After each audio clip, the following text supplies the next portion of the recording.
Hello students, we have started with the chapter Programming Concepts. Till last lecture we have seen algorithms. Today we'll start with a new point, that is pseudocode. Pseudocode is also a program planning tool like algorithm. What is a pseudocode? Pseudocode is a program planning tool where program logic is written in an ordinary natural language using a structure that resembles computer instructions. Pseudo.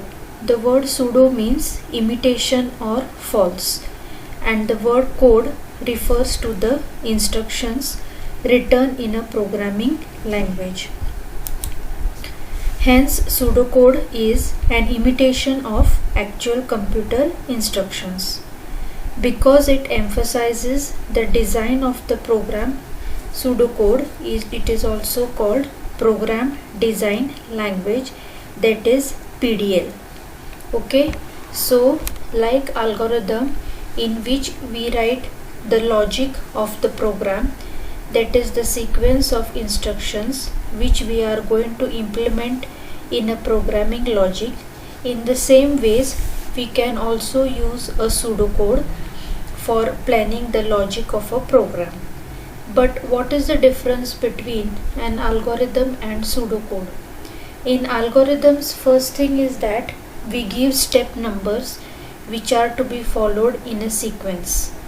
In pseudocode, we don't use step numbers.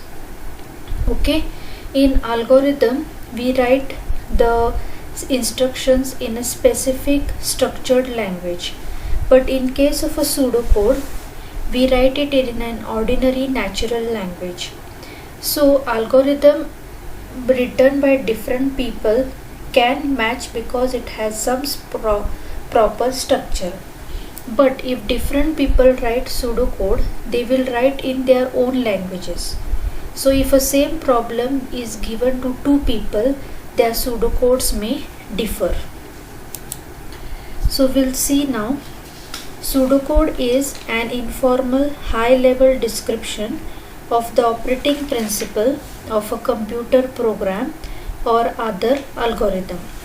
Okay, it uses the structural conventions of a normal programming language but is intended for human reading rather than machine reading. The purpose of using pseudocode is that it is easier for people to understand than conventional programming language code, and it is an efficient environment independent description of the key principles of an algorithm. Now we will see the different advantages of a pseudocode. The first advantage is converting a pseudocode to a programming language is much more easier than converting a flowchart to a programming language. Flowchart is nothing but the pictorial representation of the logic of a program, which we will discuss later on. Second advantage, as compared to a flowchart, it is easier to modify the pseudocode of a program logic when program modifications are necessary.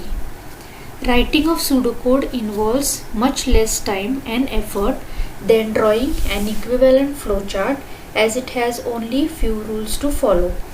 So remember that the main advantage of a pseudocode is that there are no rules to be followed while writing a pseudocode.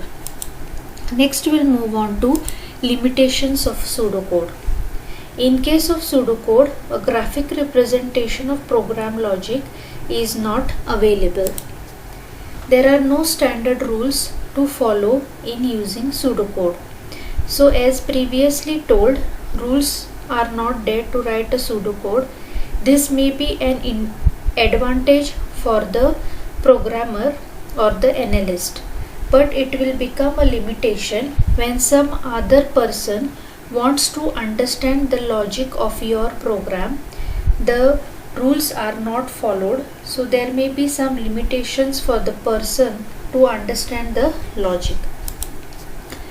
different programmers use their own style of writing pseudocode, and hence communication problem occurs due to lack of standardization.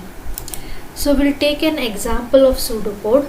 Write a pseudocode to add any two numbers. So while writing a pseudocode, the first step will always be begin and the last step is end. Same like in algorithm, we have start and stop. So as you can see, there are no step numbers in a pseudocode. The first step is begin. For adding two numbers, we will require S1 and S2, and to store the addition of two numbers, we will require sum. Output, that is the word used for printing. So output, input a number, whatever is given in the quotation has to be printed. Next statement, input S1. So whatever value we are going to type on the keyboard will be stored in the variable S1. Similarly, output, input a number, input S2, whatever value we are going to input to the keyboard will get stored in the variable S2. Next, sum is equal to S1 plus S2. The addition of these two numbers will be stored in the variable sum. Output sum. So in this case, the value which is stored, that is the addition of S1 and S2, will be printed. And the last step, end. So I hope you have understood how to write a pseudocode. Thank you.